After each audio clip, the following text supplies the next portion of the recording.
Sometimes society treats us like we're sad and pathetic, lonely old cat people if we live alone, especially in the second half of life. But I'm here to tell you, you're lucky. You are very lucky if you are on your own in the second half of life. Why? What am I talking about? Am I nuts? Well, I might be nuts, but not on this. One thing I can tell you for sure, studies back it up. If you live alone, there's a good chance you're going to be healthier. What? What the heck am I talking about? Listen, when you think you have family and friends, spouse to depend on, well, you tend to depend on them a little bit more when there's aches and pains and you don't feel like it and you've got to make appointments and take care of everything. Yeah, you do start relying a little bit more on those around you. But if you're living on your own, you know it's you and only you that's here to deal with the situation. It's going to make you more aware of your health.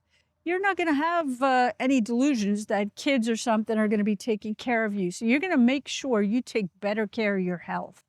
I see it happen. I see it happening now with some of my friends and their parents.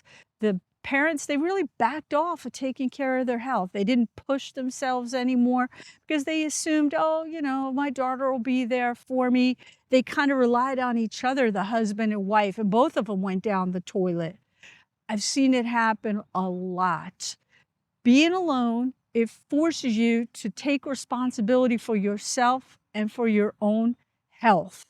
And in the end, it's going to pay off immensely. I hear people down in the comments a lot of times saying, oh, how sad, you're going to die alone. People, everybody dies alone. I learned this really at 23. Somebody I love very much passed away at 49 years old from uterine cancer. Ladies, the cure rate's 100%. Get your checkups. But this person, somebody I love very much, I was at their bedside along with the hospice nurse in the end times there. And I was like about 23 years old, I think. I was so keenly aware, I can't go with you. I don't know. It hit me. It sounds weird. I don't know if any of you else have ever experienced this, being with someone who's going to pass soon.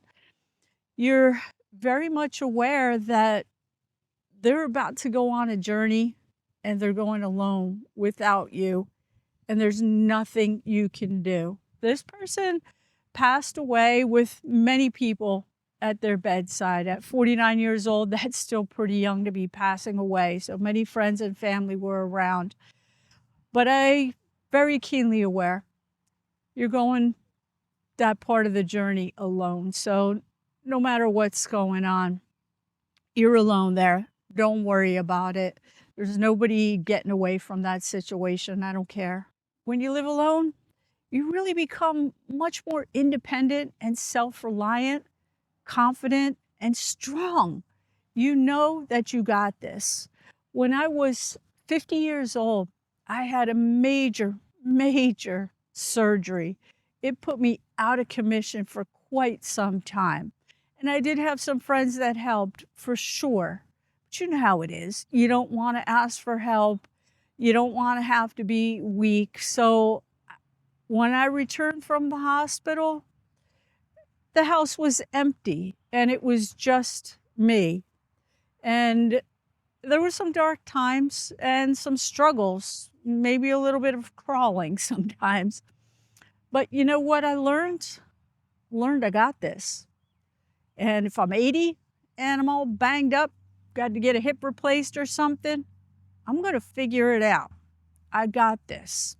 I have that knowledge. Whatever pain's going on, whatever situation. Other times in my life, I had 2 cervical neck fusions and couldn't drive for quite a while. Figured it out.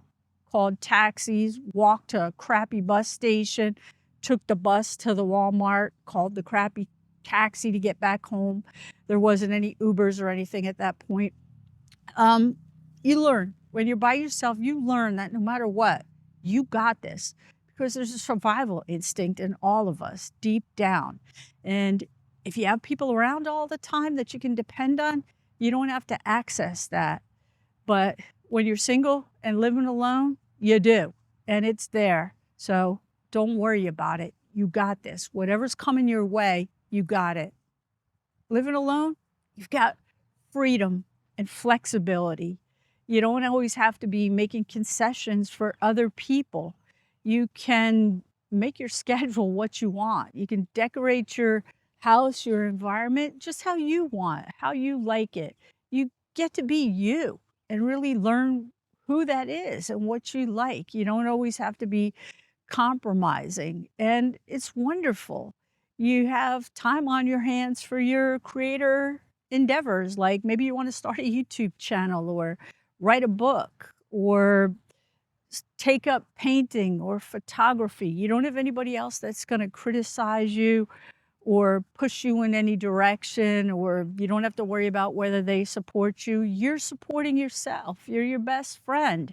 And many people go through life and they never truly get to know who they are. And if you're living alone, you do. And that's a wonderful thing. You may learn some things about yourself that you don't necessarily love or like, but you know what? The time to be honest with yourself and really get to know yourself, it's still good. You can acknowledge that. You can forgive yourself, love yourself, and learn to heal if you need to. You have the time, and that's wonderful. You can be more focused and productive if you're living alone by yourself. And it doesn't necessarily mean selfish, right? You have the time to go volunteer if you want. You could be a big brother, big sister. That's an organization here in the United States. I'm not sure if they have it other places in the world where you can mentor younger people. I kind of love that now. Now that I'm 60 and older, I look at myself as a bit of a mentor for younger people, even at work. I want to leave some goodness and light wherever I can in that regard. And it doesn't mean that I'm trying to lecture them or anything. They're going to have to figure out life on their own terms. But I'm there maybe to support and guide and help if I can. And when you live by yourself and alone, you have the time to do that. You've got the energy to offer other people of your choosing or other animals at the shelter, whatever you want to do. You've got that. And you can be creative and spread it around. It's not just for the little people that you're living with, the little group. You actually have some more love and energy and goodness to spread around. I touched on already a little bit was the personal growth and self-understanding of getting to know yourself when you live alone. And that's just wonderful. Sometimes I see you guys in the comments, you tell me you think too much. No, I don't. That's not even possible. Do I spend a lot of time in my own head? Absolutely. Always have. But I kind of love it. Our inner world is just as real as the outer world. And maybe it's even more important. And maybe it needs to be nurtured and cared for even more.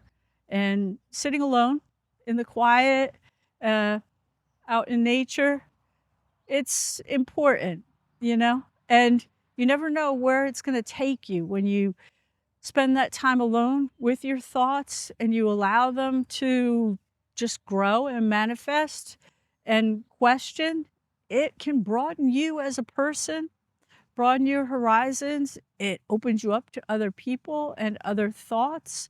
And I think it's really important to continue to grow and stay curious throughout life.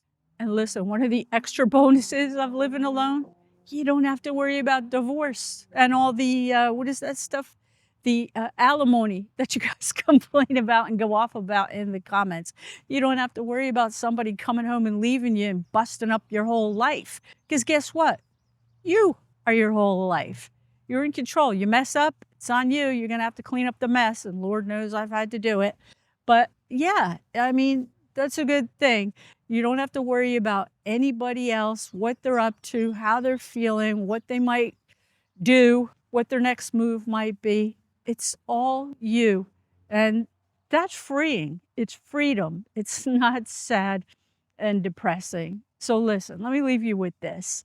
If you're living alone, you are lucky and blessed, fortunate, whatever you want to call it, because A, you can afford it. And I don't even care if you are living, in a tiny little one-room apartment with a can of beans. Because you know what? I was thinking about this. After college, I did kind of live in a tiny little apartment with a can of SpaghettiOs, and I think I had like one pot and a fork that I bought at Walmart. And looking back, and a TV with some rabbit ears, and a couch that had beer stains and God knows what other kind of stains that we got out of like a senior's dorm who was leaving and they were going to chuck it. But I have to say, looking back, I think those were some of the happiest times of my life. So I don't know. I got on a different tangent here, but no matter how you're living, if you're living by yourself, you've got yourself, you've got your health, you're here on the planet, you're alive, and that's absolutely awesome. And there's adventures every single day, especially out here in nature. There's so much to see and experience, places to go, beautiful parks, I'm sure. And there's a lot to experience. So listen, if you're out there living alone, keep doing it, keep rocking it, enjoy life. You are not totally alone because there's millions of us out here. I'm right here. Come back whenever you want. But let me know how you're doing and have a great weekend. It's Friday, so enjoy the weekend. Take care, guys. I love you all.